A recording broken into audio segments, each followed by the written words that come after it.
And you also know, hey, even though I feel afraid, even though I feel doubt, even though this feels terrifying, even though I've never had a conversation like this before, even though this feels so hard and so scary, there is a part of me that knows that I can succeed in this role, that I can get through this conversation. And that's all you need. That's enough. You don't have to be perfect. You don't have to eliminate the fear. You don't have to eliminate all the bad stuff. You just need enough of the good stuff to get you through it. Welcome to The Art of Speaking Up, a podcast that helps professional women access the limitless potential that lies within them. I'm your host, Jessica Guzik, and my mission is to help you find that spark inside you that has the power to transform your career in ways you may not have thought possible. I'm so excited that you're here. And now, on to the show. Welcome to the show. My name is Jess. I'm the host of this podcast.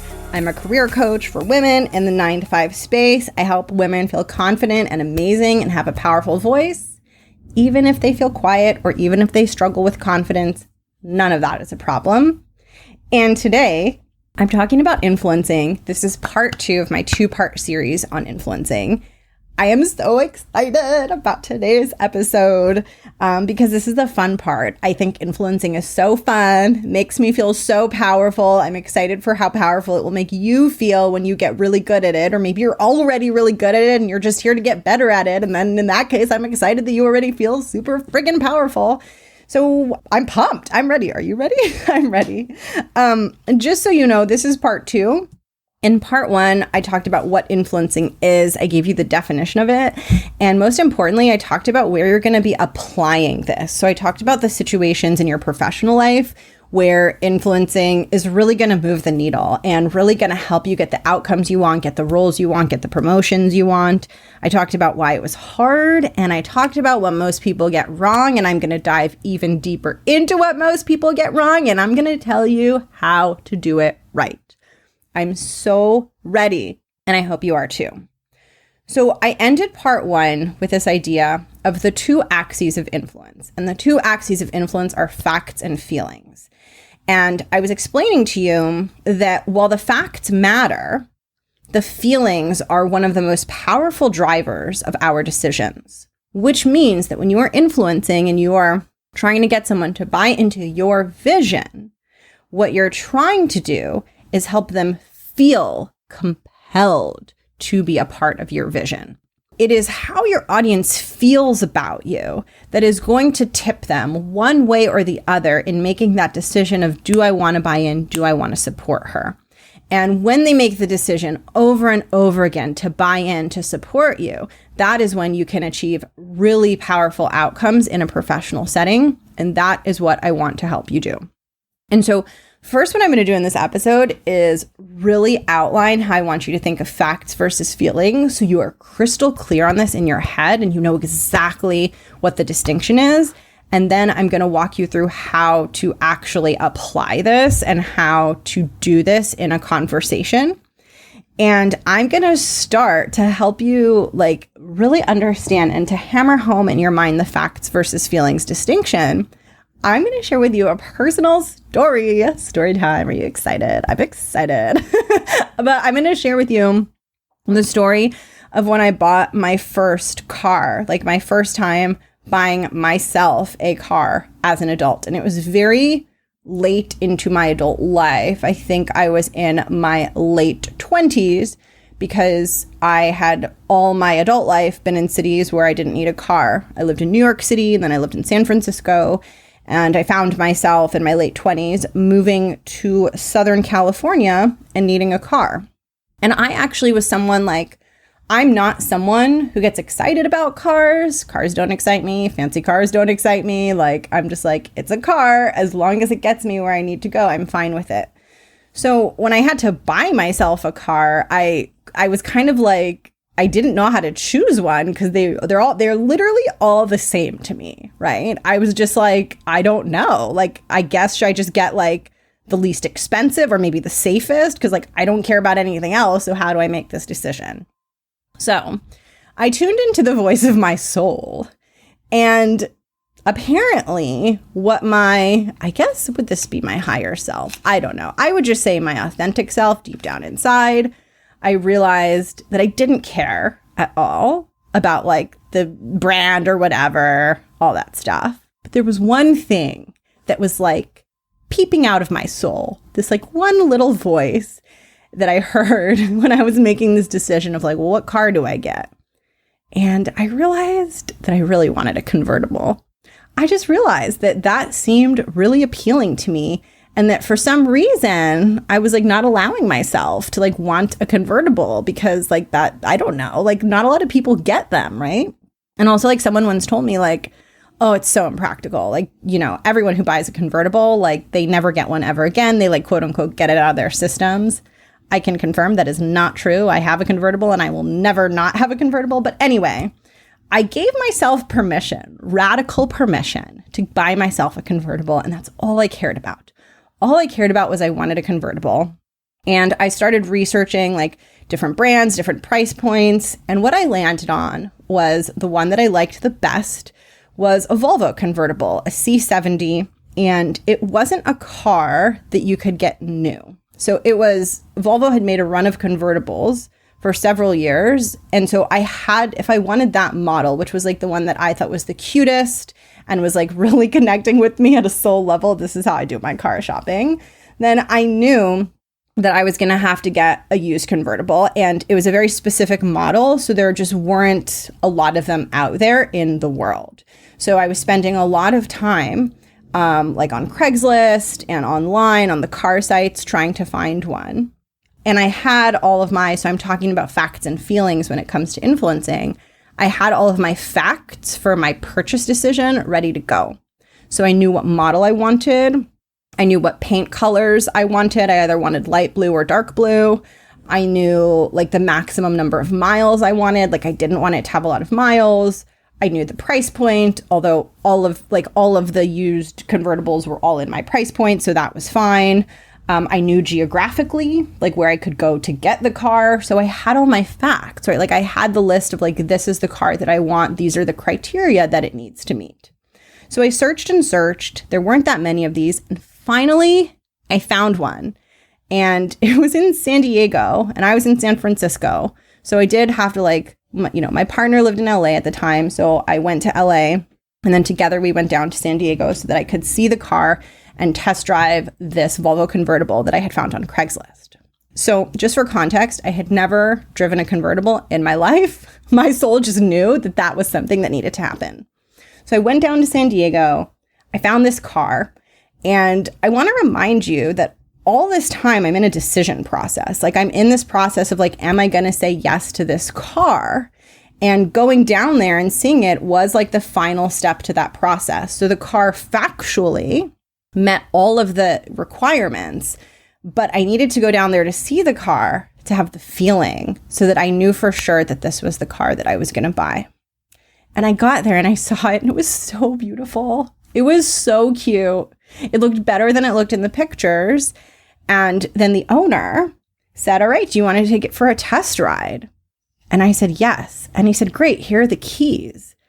And I was like, oh, wait a minute. Like, you're going to let me test drive it without you? Like, you're not going to come? And he was like, no, I want you to get a feel for the car. And I was so surprised because I thought that he would be there. And I was really excited because like, this is a big moment, you know, like test driving the first car that you're thinking of buying for yourself. Like it was a big moment for me in my life. And I was with my partner, so I wasn't alone. But I felt kind of excited that I didn't have the pressure of like the owner of the car to be in the car with me. And so we got in the car, the top was already down, and my car is so beautiful. I'll post, her name is Steph. I'll post a picture of her on Instagram so you can see what she looks like. My car is gorgeous. I'm in love with her. I'm obsessed. I still drive this car to that day. Spoiler, this story is going to end with me buying the car. But anyway, so we got in the car.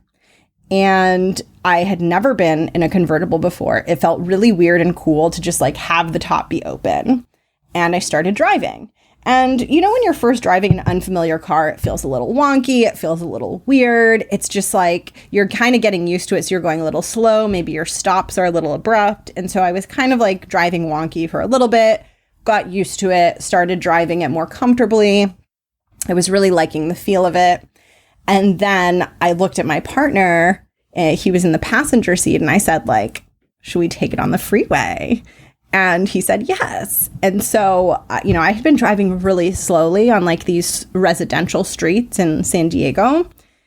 And then I went towards the freeway, and I got on the freeway and I stepped on the gas. And I really suggest that everyone has this experience in life of taking a convertible on the freeway. I had never done it before. And I got on and I started driving up to close to 60 or the pace of the freeway.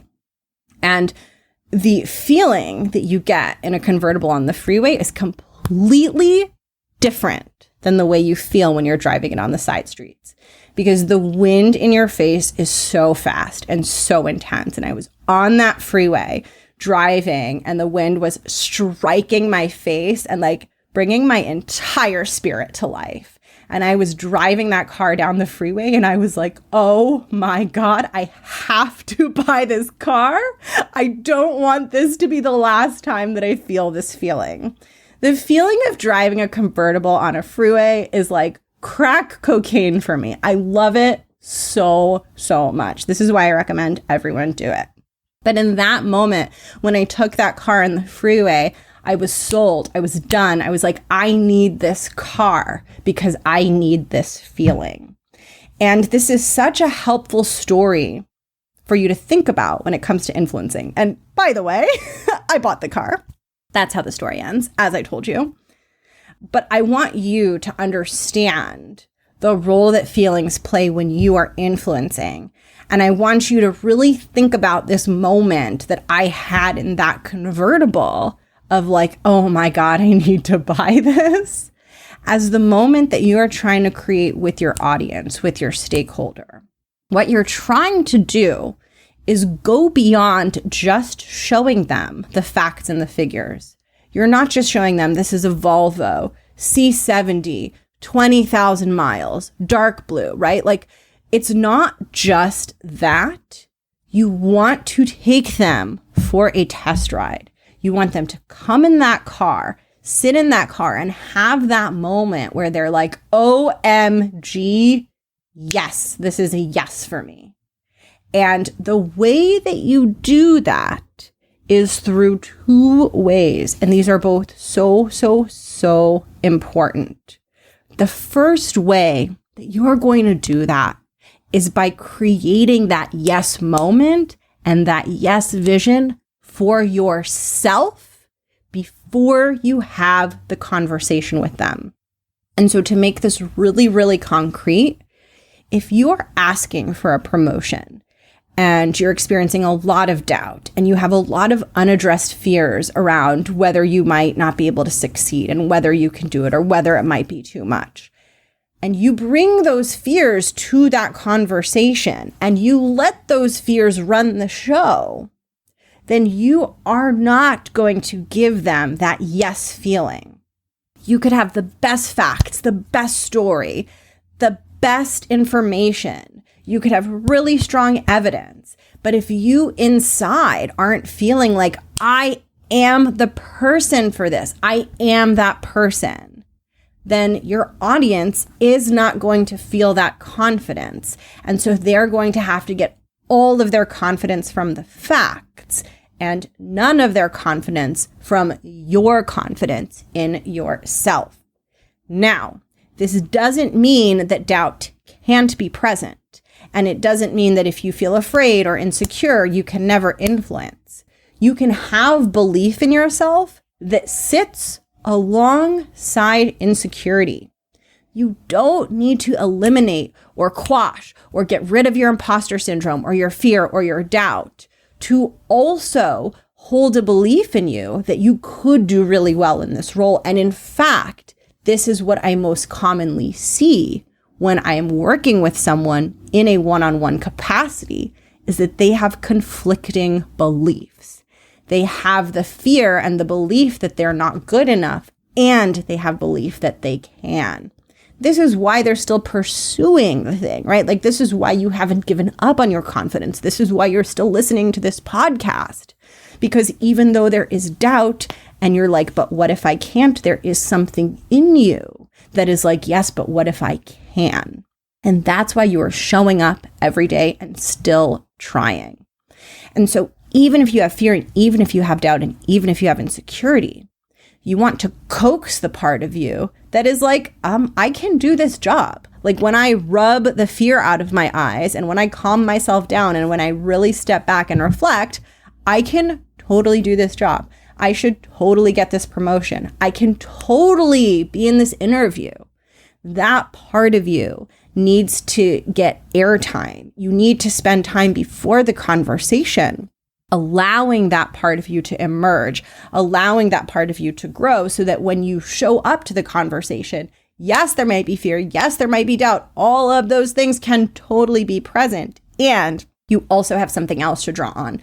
And you also know, hey, even though I feel afraid, even though I feel doubt, even though this feels terrifying, even though I've never had a conversation like this before, even though this feels so hard and so scary, there is a part of me that knows that I can succeed in this role, that I can get through this conversation. And that's all you need. That's enough. You don't have to be perfect. You don't have to eliminate the fear. You don't have to eliminate all the bad stuff. You just need enough of the good stuff to get you through it. And so the first thing that's going to give your audience that feeling that you are right for this, that they should say yes, is your feeling. And so before you're having a big conversation, before you're having an interview, before you're having a high stakes discussion, get to know your feelings, get to know the fears, get to know the doubts. Those are there. They're probably coming with you into the room. That's okay.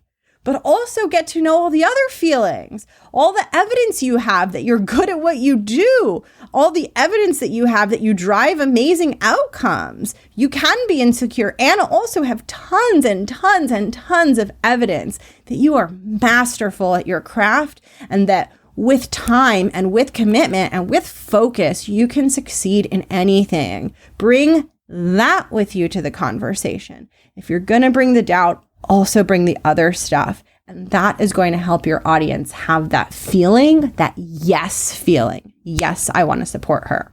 But there's more. There's more than just your feeling.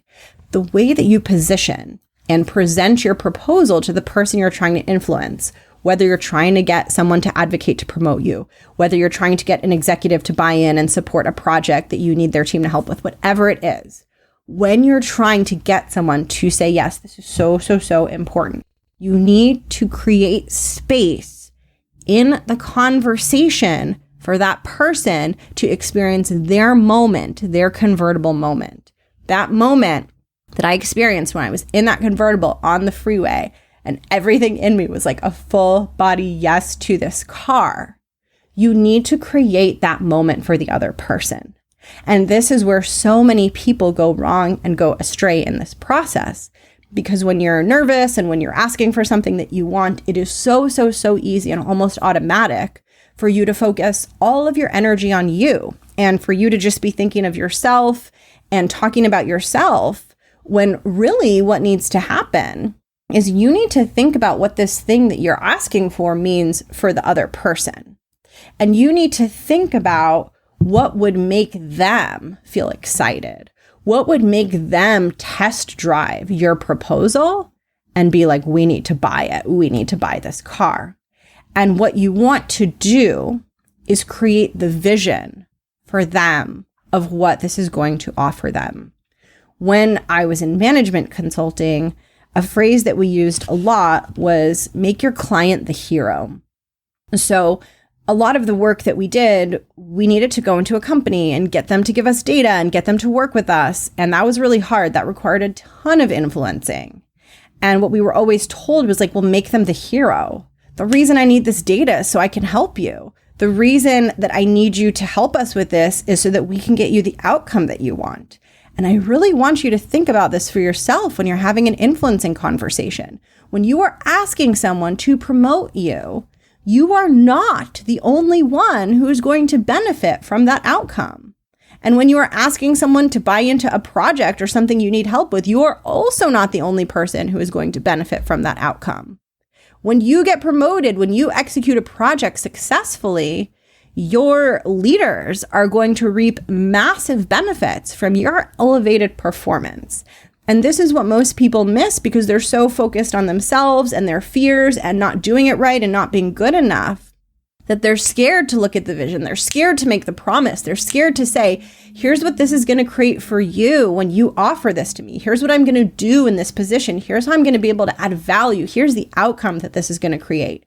As soon as you show your stakeholder what your ask is going to do for them, they are no longer in a decision process in their head of, do I want to help her? They're now in a decision process of, do I want this for myself? Do I want to buy this car? And if you help them understand what it's going to be like when they buy the car, what it's going to be like when you get the promotion, what it's going to be like when the project is done, how it's going to benefit them and their team, and help them with whatever their goals are. Once they see that, the decision is not only about you. Now it's about them. It's about, oh, do I want this outcome? And therefore, do I want to support her in getting this? When someone is interviewing you for a job, you are not just showing them that you are right for the job. You are showing them what you're going to create for them when you're in that job. And as soon as they have that moment in their minds of seeing what this is going to be like and having that moment where they can imagine themselves having the successful outcome, they're going to be on your side.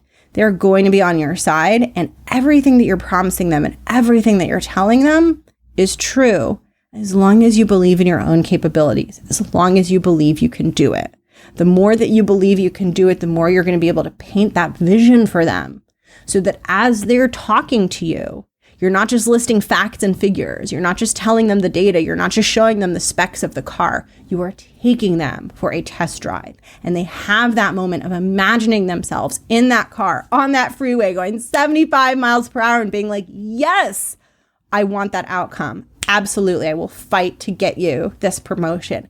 Absolutely. I will get my team on board with this. Absolutely. I'm going to support you in executing this thing. When they see what that will create for them, you have two levels of buy-in. They want to support you and they want to support them. And that is value creation. That is how you create value in an organization. You see a vision, you see how things could be better. And sometimes the way that things could be better is by you having more power, you getting done the project that you want to get done. That is better for the organization. You see it, you make the case, and you show someone not only how it's going to benefit you, but how it's going to benefit them, and you help them experience the feeling of the test drive. You take them for a test drive. You show them what it's going to be like when you achieve that outcome, and you get that outcome, and then you deliver the value, and you do the thing that you promised, and your confidence skyrockets because now you know I deliver.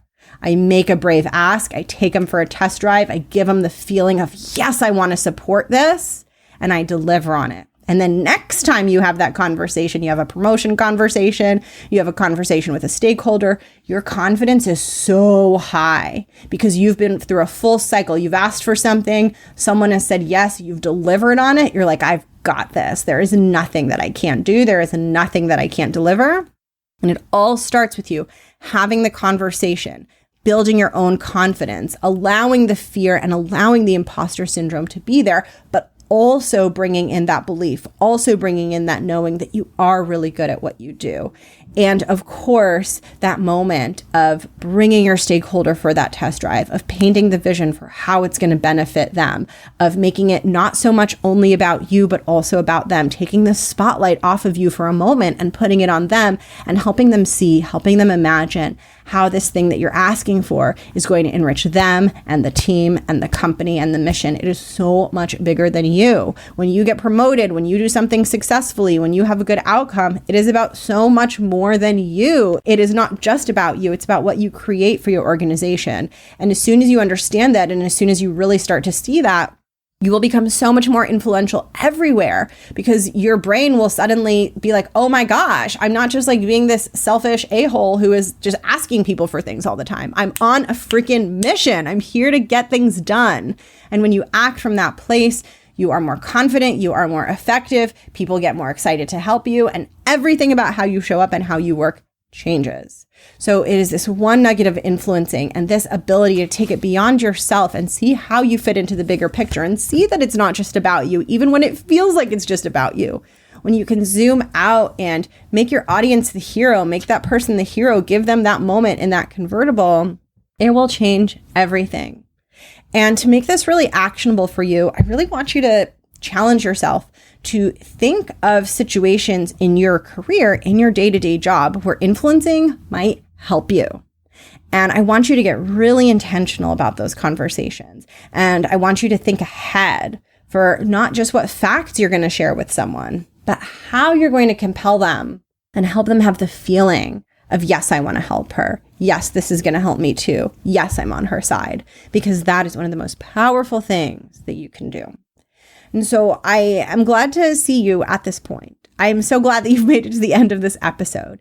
And I'm so excited for you, because if you're listening all the way to the end, it means that you want your skills and your communication not just to be good, but to be amazing. It means that you're not just here to do good work. You're like, no, I'm rising to the top, bitches. That's where I'm going. And I am so honored, so freaking honored to get to be in your ears and to get to play a role in helping you do that. Thank you so much for tuning in. If you want to get in touch with me, I'm going to put my contact information below. And if you are looking for one-on-one support and you're interested in coaching with me and working on your confidence and becoming that next level leader that is in you, but maybe struggling to come out, check out my private coaching program, which I will link below. And if you want some free stuff, also check out the show notes, because I have a free course on executive presence, which I've gotten wonderful feedback on. And I also have a free ebook that you can download, and I will link both of those in the show notes. Thank you for being here. I hope you have an amazing week. I hope that your influencing becomes off the charts, because this really is how I did my job. I think we all have a couple of superpowers that we lean on, that we use a lot, that help us get a lot of our success. And this is hands down one of them for me. And I believe that this is a really, really learnable skill. I don't think this is something that you either have it or you don't. I think this is a way of thinking about things and thinking about yourself and thinking about other people that pretty much anyone can try on. So with that, I'm going to sign off. I hope you have a wonderful week.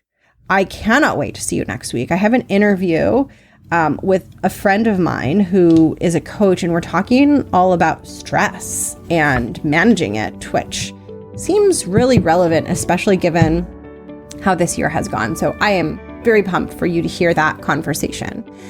And with that, I'm going to sign off. Have a beautiful, beautiful day, and catch you next week. Bye.